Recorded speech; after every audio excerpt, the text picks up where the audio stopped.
Tenemos el gusto de contar en este día con el doctor Armando Serrano, profesor en Derecho Tributario, magíster en el tema, doctor en Derecho, largamente catedrático en la materia de Derecho Tributario.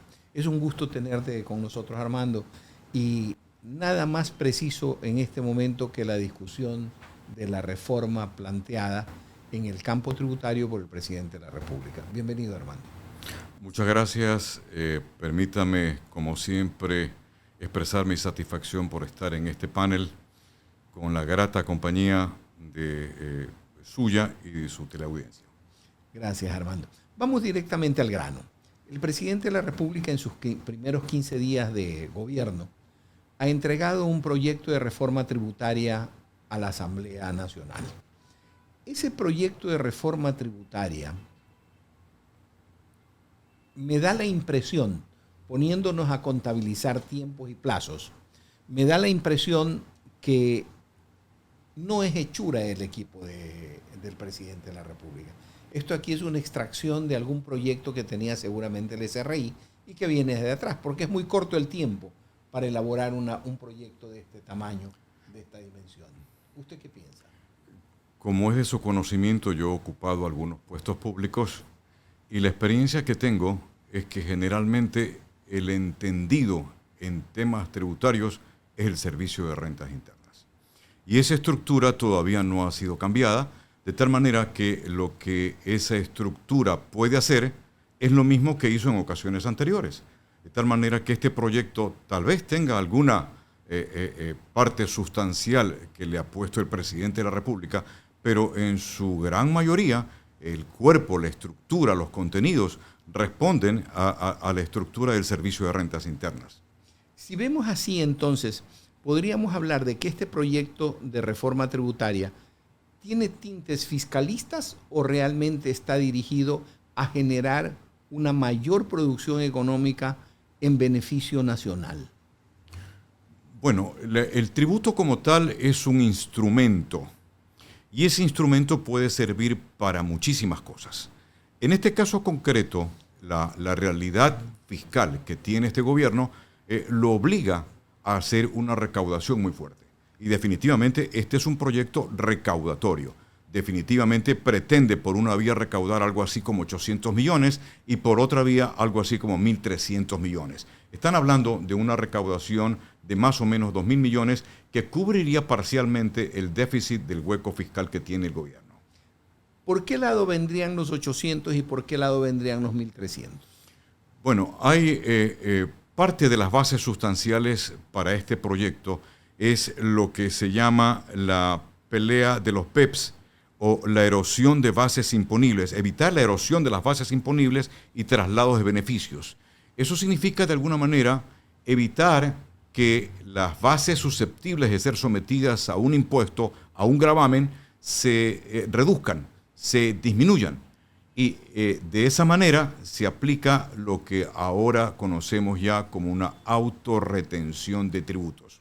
Ese proceso de autorretención de tributos que de alguna u otra manera va a someter a los contribuyentes especiales, que son 496, a una nueva aventura tributaria. Perdóneme que le interrumpa, doctor. Esta figura que se introduce, ¿no se asimila un poco al anticipo al impuesto a la renta? Bueno, la retención en sí misma es un anticipo del impuesto a la renta. Y sobre esto hay muchos pronunciamientos de la Corte Constitucional sobre el tema. Y por más que se nos pueda ocurrir en un momento determinado que es inconstitucional, la Corte ya se ha pronunciado por reiteradas ocasiones que no es inconstitucional. Continuemos. Viendo así el camino trazado para llegar a esa recaudación de los 800 millones de dólares, encontramos de que esta reestructuración de la base tributaria de contribuyentes va a tratar de incluir a otros sectores que no estaban considerados o solamente van a quedar en eso los 496 contribuyentes que se consideran contribuyentes especiales. Esta medida de la autorretención solamente va a afectar a estos grandes contribuyentes. Podría ser que el número cambie, podría ser que el Servicio de Rentas Internas, a través de una resolución general, aumente o disminuya el número de contribuyentes especiales, pero en todo caso la base de la que partimos ahora es esta. Pero no hay más, no hay la posibilidad de ingresar más. Es un número muy reducido de contribuyentes especiales. ¿Por qué? Y la idea es que ellos hacen una aportación del impuesto a la renta de aproximadamente el 40%. Si tenemos una idea clara de que el monto recaudado por impuesto a la renta más o menos bordea los 3.000 millones, estaríamos pensando que allí piensan recaudar estos 800 y pico de millones de dólares. Pero no es una nueva recaudación, es adelantar una recaudación. Bueno, hay ahí algunos criterios un tanto diferentes y un poco depende de la perspectiva desde lo que se lo mire, porque resulta que el impuesto a la renta tiene unas características que son sustanciales. Es un impuesto anual y supuestamente los contribuyentes especiales, como cualquier sujeto pasivo de obligación tributaria, deberían de esperar que transcurra el ejercicio económico y en el mes siguiente, si es una persona natural, debería ser en marzo, y si es una persona jurídica en el mes de abril, presentar su declaración, liquidar el impuesto y pagar. Eso ya no va a ocurrir para los contribuyentes especiales. Los contribuyentes especiales simplemente tendrán que hacerlo mes a mes. Eso significa que esos valores que antes los tenían durante todo el ejercicio económico y que recién los desembolsaban en el mes de marzo o abril del siguiente ejercicio económico, ahora los tienen que desembolsar a cada mes, al final del mes. Eso es una pérdida muy fuerte de liquidez para los sectores que van a ser afectados. Además que crea una situación, pienso yo, corríjame si estoy equivocado, crea una situación de inseguridad, porque pudiese ser que en este mes aparentemente yo, empresa, gran contribuyente, tengo utilidad y sobre esa posible utilidad calculo ese 2%, ese 3% que me han impuesto, pero resulta que en el siguiente mes pierdo. Bueno, le decía que aquí tendríamos que cambiar algunos contenidos. Va a ser difícil que se lo pueda hacer en esta reforma tributaria, pero definitivamente en la parte conceptual tenemos un contenido distinto, porque la retención se la hace sobre el total bruto de una operación. Ahí no hay cálculo de renta. Ya. Y conceptualmente nosotros tenemos la obligación de pagar un impuesto a la renta. Esto es, mi ingreso bruto menos mi gasto. Pero en este proceso de retención no hay la posibilidad de realizar esa operación como debería de ser, lo cual va a provocar que sea un impuesto sobre el ingreso bruto. Claro, al final del ejercicio eso es susceptible de recalcularse, pero estarán sometidos a unos procesos de devolución de reclamos en exceso de pago indebido muy fuertes. Volveríamos al mismo problema anterior que ya se tuvo durante muchos años, y usted como abogado litigante lo conoce, que se pagaba en exceso el anticipo del impuesto a la renta y el SRI dictaminó de alguna manera que no devolvía. Porque simple y llanamente ya eso se convirtió en crédito tributario y ya quedó adentro. Y luego el crédito tributario no tenía visos de ser devuelto. Bueno, eso es parte de lo que el Servicio de Rentas Internas y algunos desentendidos en materia tributaria sostienen que el sector privado le debe a la administración tributaria. Reclamos administrativos, procesos que se encuentran en litigio y que no tienen todavía la certeza de una determinación de cuánto es lo que el sujeto pasivo debe pagar. Entonces aquí estoy viendo de que al ser este es un proyecto que me da la impresión a mí de que viene de parte del Servicio de Rentas Internas, de que el SRI ha buscado y ha logrado obtener la oportunidad de fortalecerse generando una serie de normas que le van a permitir ejecutar al contribuyente. Sí, yo creo que esa es una parte sustancial del proyecto. Pero antes de cambiar de tema, permítame decirle algo. Y es que en materia tributaria, solamente cuando se crea, se modifica o extingue un tributo, es necesaria una ley. En este caso no ha ocurrido eso. El presidente Noboa hizo una oferta que él no iba a crear tributos y efectivamente no está creando tributos nuevos. Está cambiando la modalidad, nada más. Lo que está haciendo es cambiar lo que técnicamente en derecho tributario se denomina redefinir una obligación de hacer.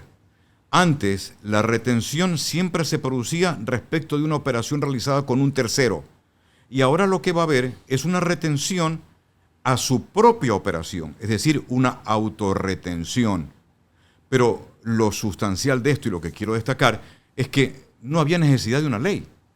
Esto podía hacerse con una simple resolución de carácter administrativo, y si parecía que eso iba a ser insuficiente, podría hacérselo con un acuerdo ministerial o si quería el presidente ya poner su ejecutoria, con un decreto ejecutivo y cambiaba el reglamento. Con eso hubiera sido suficiente. No hay la creación de un tributo nuevo, no hay la creación de una obligación de dar, es una simple obligación de hacer, que se puede cambiar, rediseñar, restablecer mediante una norma sublegal. De tal manera que no tiene sentido servirse de un proyecto de reforma tributaria y que vaya al Congreso, me parece una pérdida de tiempo. Definitivamente. Ahora, asimismo ocurrió con el anticipo del impuesto a la renta. Si mal no recuerdo, fue eliminado o fue quitado mediante una resolución del SRI, si no me equivoco. Sí, por ahí iba el tema, se lo implementó con una resolución, pero ese sí tuvo una base legal muy fuerte en vista de ciertas inconsistencias que se provocaron por la operación misma de carácter económico en la fase tributaria. Pero en fin, son contenidos bastante similares lo uno con el otro. El SRI, vamos al SRI. Primero porque luego quiero ver qué garantías tiene el contribuyente ante el SRI. Ante estos cambios que está generando el gobierno sobre las formas de cobrar, las maneras de determinar qué garantías va a tener el contribuyente junto a esas garantías que se está poniendo el SRI en este proyecto de ley. Bueno, yo creo que es necesario tener claro o tener presente que cuando estos proyectos de ley nacen en el Servicio de Rentas Internas, y obviamente ante la faz pública formalmente parecería que provienen directamente del presidente de la República para efectos de cumplir una exigencia constitucional, que la iniciativa en materia tributaria solamente la tiene el presidente de la República. Claro, debemos tener claro que quien realiza todos estos cambios es el sujeto activo de la relación tributaria. Esto es el Servicio de Rentas Internas. Por tanto, en este proyecto están contenidas una serie de medidas para el fortalecimiento institucional, lo cual no es malo, pero cuando se produce un exceso, resulta que pone a la contraparte, que somos los sujetos pasivos, en una dificultad para ejercer su legítimo derecho de defensa frente a una cobranza. Por ejemplo, uno de los casos que podría servir para ilustrar lo que estoy mencionando es frente a un requerimiento de información, ya no se establece la misma sanción que había antes, que de por sí ya era una sanción muy fuerte, sino que ahora se ha duplicado esas sanciones. Para el sector financiero, cuando se le dice, oiga, deme una información, y el sector financiero, que le otorga apenas 10 días para dar la información, que es insuficiente, resulta que lo puede sancionar hasta con 200 salarios básicos unificados, lo cual es totalmente fuerte, y después de eso podría llegar a sanciones mayores por mes, lo cual es sumamente duro, es sumamente drástico. Parece que no hay una proporcionalidad adecuada entre el requerimiento de información, la posibilidad de una negativa y obviamente el monto de la pena de la infracción que se está estableciendo ahora. ¿Usted qué piensa sobre la Asamblea? ¿La Asamblea tiene la gente necesaria para poder determinar que se tome otro camino y no los que se han planteado en el proyecto? ¿Cree usted que la Asamblea tiene la capacidad del conocimiento suficiente para poder ver lo que es realmente justo y equitativo dentro del campo tributario? Yo creo que la Asamblea tiene que tener oídos para los entendidos en la materia. Muchos de nosotros confiamos en que puedan alguno de estos excesos, alguna de estas aristas tan puntiagudas ser limadas para efectos de que no ponga al sujeto pasivo en una relación de indefensión frente al sujeto activo que es el Servicio de Rentas Internas o la SENAE, en definitiva el Estado, que es obviamente una pelea eterna entre David y Goliat. Ya la Asamblea se anunció que no se va a dar paso al artículo correspondiente al impuesto a la renta sobre la venta de bienes raíces, casas habitación concretamente. ¿Usted cree que ese podría ser un guiño que está haciendo la Asamblea para decir sí voy a tomar en cuenta una serie de cosas? Yo creería que sí es importante, porque ese es un golpe que se da a la clase media. La clase media que ha hecho esfuerzos por comprar su primera vivienda. Y si esa primera vivienda definitivamente no la puede vender durante los primeros 5 años, tenía su explicación, porque podría ser que eso venga de alguna manera subvencionado. El Estado corrió con algún tipo de capital para efectos, algún tipo de subsidio para efectos de que esa primera vivienda adquirida por alguien de la clase media pueda ser tomada. Resultaría admisible, aceptable, que no se le permita venderlo durante los primeros 5 años.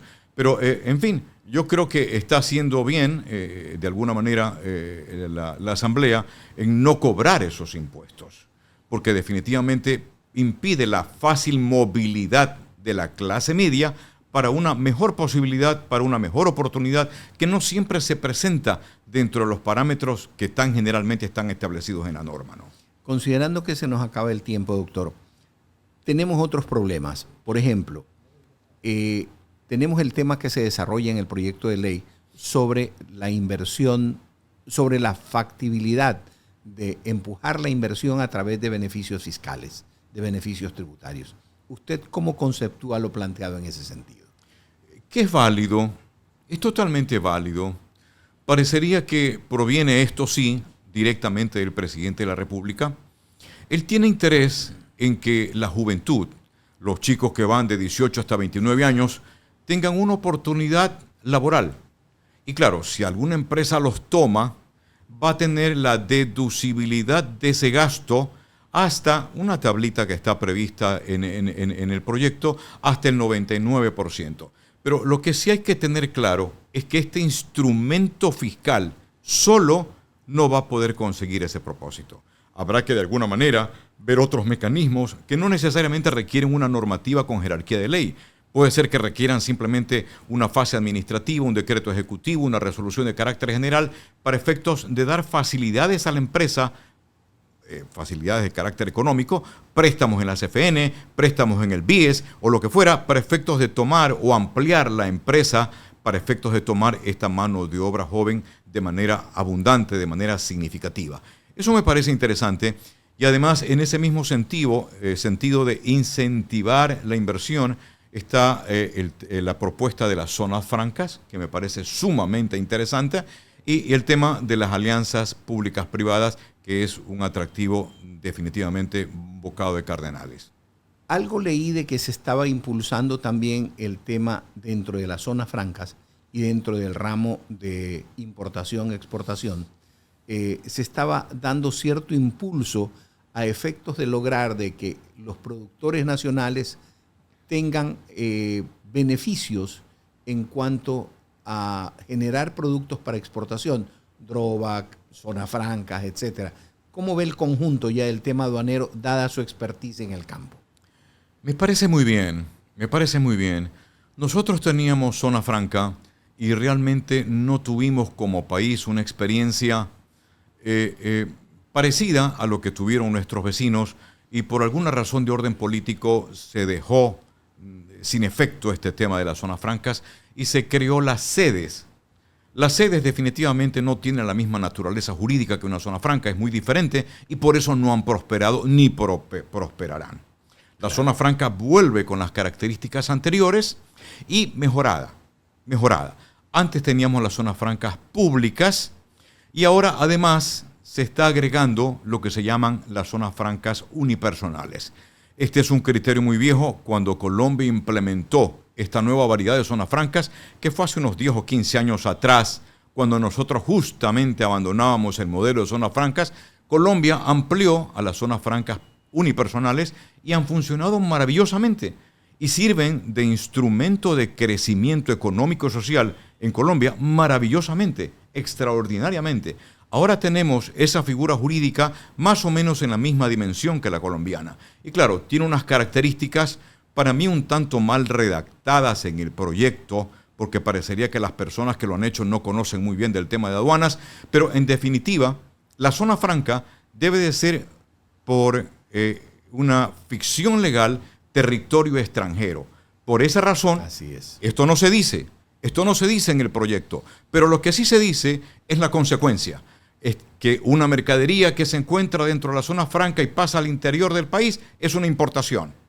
Y que la mercadería que se encuentra dentro del territorio nacional y pasa a la zona franca es una exportación. Claro, eso se produce siempre y cuando complementemos correctamente la figura jurídica diciendo que la zona franca, por ficción jurídica, tributaria, aduanera, es un territorio extranjero. No está redactado así, de tal manera que viene un proyecto medio cojo, medio mal diseñado jurídicamente, con unas falencias respecto de la naturaleza jurídica de la figura que está creando, pero ahí está. Ahí está. En todo caso, nosotros debemos de, con el tiempo, ayudar a que ésta sea íntegra, completa. Pero efectivamente, la zona franca permite que haya producción industrial de servicios totalmente exenta del pago de impuestos. Y además, con un tratamiento laboral especial. Ahí permite una contratación temporal. Claro. Y la norma, de manera expresa, dice que esta no se considerará como una precarización del trabajo de las personas que vayan a prestar servicios dentro de las zonas francas. Pero esperemos que esto sea aprobado correctamente, porque entiendo yo que la falta de entendimiento de temas aduaneros podría llevarnos a malos entendidos de esta figura jurídica que a mí me parece maravillosa y que el sector productivo le espera con los brazos abiertos. Quienes hemos transitado por el mundo legal de la aduana sabemos de que es una propuesta extraordinaria. Doctor, lamentablemente, punto 1, el tiempo se nos ha acabado, y punto 2, tenemos que esperar qué dice la Asamblea. ¿Qué le parece si concertamos de una vez que luego de que aparezca el primer informe del primer debate, hacemos un nuevo encuentro para analizar lo que va quedando? Siempre será un gusto estar en su panel, mi querido doctor. Gracias, doctor. Con nosotros estuvo el doctor Armando Serrano, doctor en Derecho, experto tributarista, especializado básicamente en temas de comercio exterior, aduana, importación, exportación. Volvemos con otras entrevistas luego de otro momento.